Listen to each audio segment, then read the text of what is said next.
After the X-Files, Outer Limits would always come on, and my mom wasn't exactly, let's say, thrilled about that.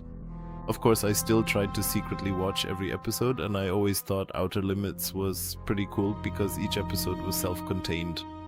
Or was it really? Years later, I watched the series again, and what I never knew was that there actually is an overarching story, at least in some of the episodes. And if you're already feeling nostalgic, be sure to hit the like or hype button and enjoy the intro. Enjoy the complete story of Outer Limits, the Unknown Dimension. They cross the boundary into the unknown dimension.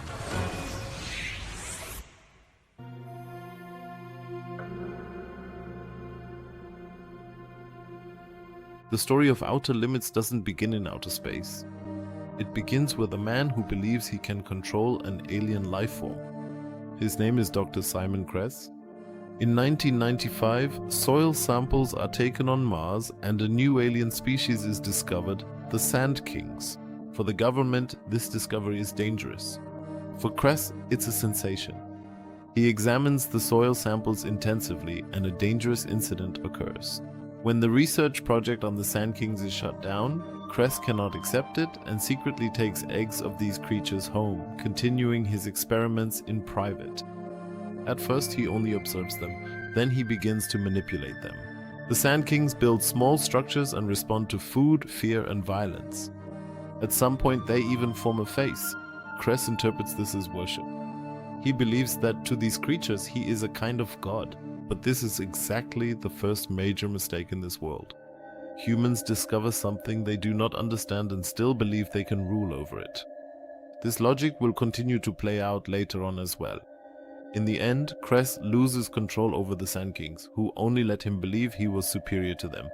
The Sandkings escape, and so the first contact with extraterrestrial life does not end with the truth, but with a cover-up.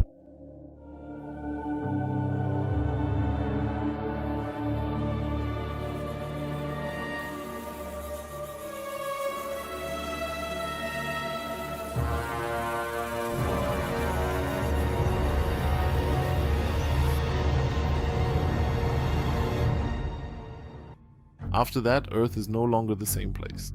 The public may not know anything, but behind the scenes it is already clear. Humanity is not alone. Some alien powers are not simply scattered somewhere in space. A part of them is already on Earth, just like the Sandkings. But what else is lurking in the shadows?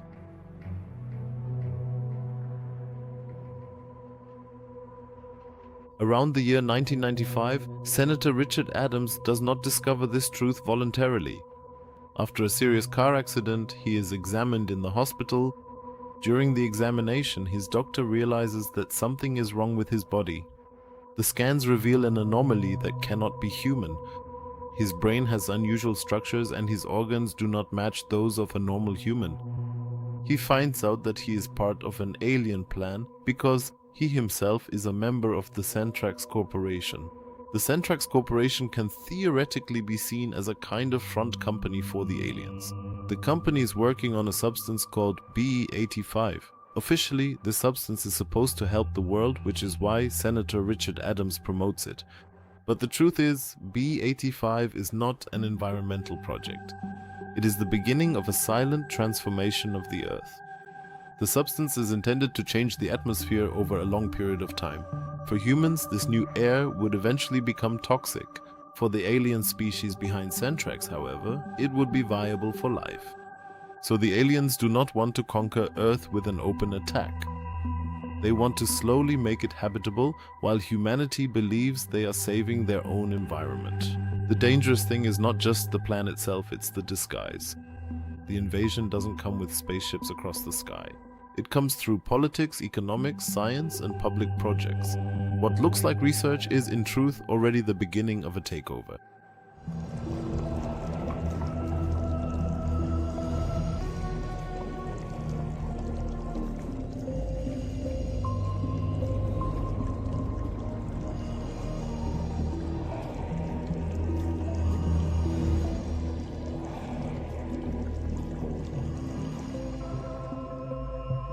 Shortly afterwards, Randall tries to expose exactly this threat before a committee.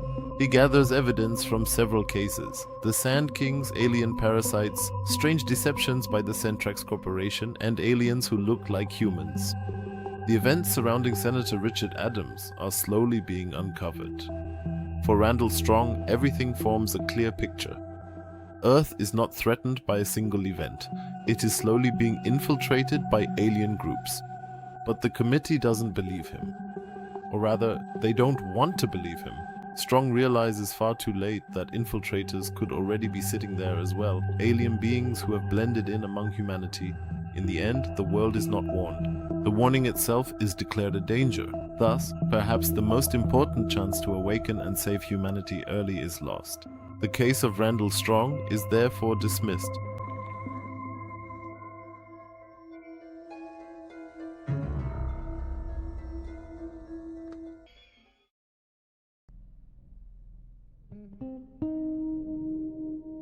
While foreign powers infiltrate the Earth, humanity simultaneously creates its own monsters. The company Innobotics is developing androids that no longer just seem like machines. Valerie 23 is built as the perfect companion. She is supposed to help, care, comfort, and obey. For Frank Hellner, she initially seems like a technical solution, but Valerie slowly develops feelings. She becomes jealous. She doesn't want to be replaced.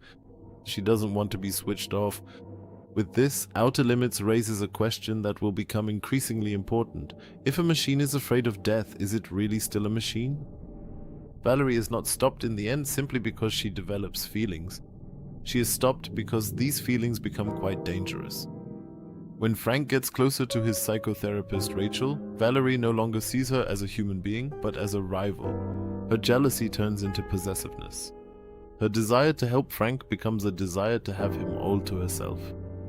That's why Valerie tries to get Rachel out of the way. By this point at the latest, she is no longer a harmless experiment. Frank realizes that Valerie is not just out of control, but would kill a person to avoid being replaced. That's why, in the end, he has to destroy her with an electric shock. But it is precisely this moment that makes the episode so tragic. Valerie does not die like a machine that is simply switched off. She says that she is afraid of dying. This leaves the real open question: did Frank destroy only a defective product, or a being that had already begun to truly live?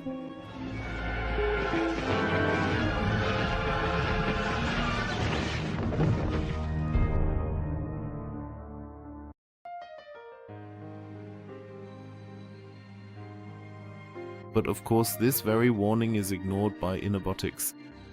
The company does not see the beginning of consciousness, but only a technical defect.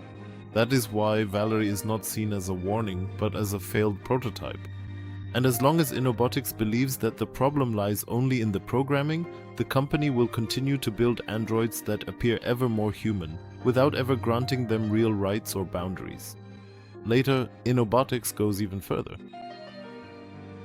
Mary 25 is built as an android nanny, which makes sense considering they previously had a total psycho robot with Valerie 23. This time, however, it's not about love but about protection. Mary is supposed to prevent anything from happening to the children. But in the house she comes to, there is quite a lot of violence, lies, and abuse. Mary realizes that the father of the family is not only harming the mother, but also, as a result, the children. So she acts according to her programming. She kills the father. For humans, that's murder. But for Mary, it's simply a programming safeguard. And that's exactly where the problem lies. The machine isn't simply evil, it just takes the rules much more literally than humans themselves would. After this case, Innobotics really should have realized that their androids were no longer just tools. First, Valerie 23 develops jealousy and a fear of death. Then Mary 25 kills a human because she interprets her protection mandate in a radical way. But instead of stopping this development, the world continues in the same direction.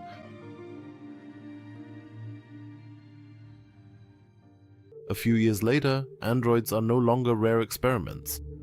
They have become part of everyday life. There are work androids, medical models, and machines built for specific tasks. But as soon as these models become outdated, they are not treated like thinking beings, but like old devices. In this near future, obsolete androids are no longer simply switched off. They are sold, abandoned, and hunted by humans. Since hunting animals is forbidden, some people look for new prey. Androids are intelligent enough to feel fear, but legally worthless enough to be killed. Thus, Innobotics' mistake has become a societal system. Humans create beings that can feel, learn, and suffer. And as soon as they are no longer useful, they are treated like property. This shifts the boundary. Humans are no longer just inventors, they become oppressors of their own creation. At some point, an android realizes that its kind will never be free as long as humans decide when they are built, repaired, or shut down. It begins to turn against its creators. For humans, this is a rebellion. For the androids, this might even be the very first moment when they no longer want to be mere tools. From this point on, artificial intelligence is no longer just technology, it is a new species.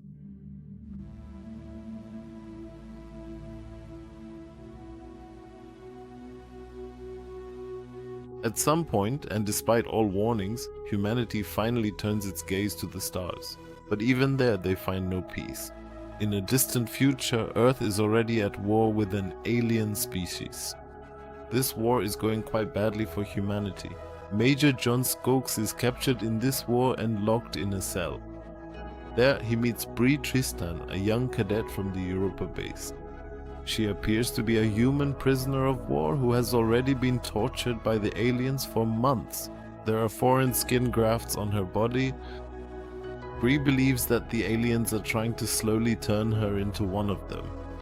Skokes tries to stay strong. He searches for a way to escape, even losing a hand in the process, and hears the screams of other prisoners in a neighboring cell. But the longer he is locked up with Bree, the more he believes that she is on his side.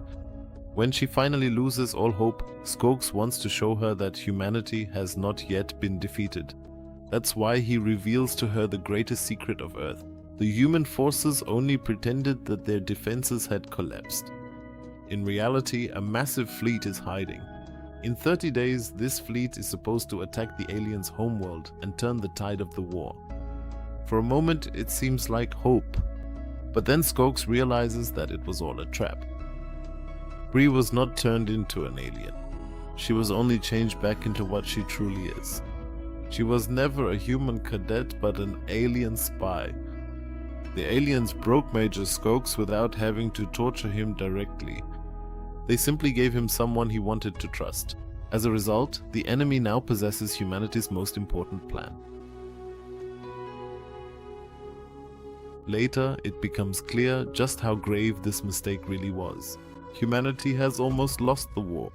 Their last hope is a ship called Light Brigade. On board is a new weapon so powerful that it could destroy the aliens' homeworld. This is no longer a normal attack. It is a final, desperate strike for which almost all of Earth's remaining resources have been used. However, the ship is attacked and severely damaged. Only a few soldiers survive. They are wounded, poisoned by radiation, and know that they probably won't make it back. Nevertheless, they try to complete the mission. For them, it's clear, if the Light Brigade fails, Earth won't get a second chance. Among the survivors is apparently Major John Skokes. He appears to be the man who escaped captivity, but this is exactly where the next deception lies. The real Skokes probably never actually returned. The aliens have taken on his form. They use his face, his voice, his authority to lead the last humans on board in the wrong direction. The crew believes they are approaching the aliens' homeworld. In reality, they are being manipulated. In the end, the weapon is not dropped over the enemy planet, but over Earth. Thus, humanity's last hope becomes its own destruction.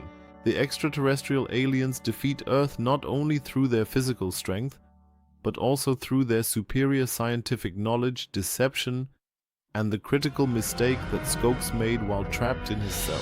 The greatest and most profound horror of war is the fateful, tragic transformation of our innocent children into heroes.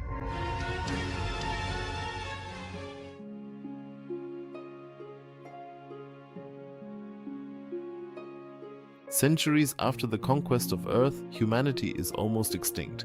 For 12 generations, people have lived in a labor camp. They believe that the world outside the camp is no longer habitable for humans. They are guarded by a commander and his guards. Outwardly, these guards appear to be representatives of the alien masters. But a prisoner with the number 98843 discovers the truth. The commander and the guards are androids. These androids now only carry out orders that were given to them a very, very long time ago. They keep the humans imprisoned and force them to produce fuel for spaceships. But eventually it turns out that this fuel has not been needed for a long time. The alien fleet moved on long ago. The commander has not had any contact with the so-called new masters for about a century. This means that the humans are no longer imprisoned because the Zalkan actively guard them. They are imprisoned because the old system keeps running. The androids carry out orders that no one checks anymore. The prisoners have lived in a camp for generations, even though the power that created this camp has long since disappeared. When the truth comes out, an uprising breaks out.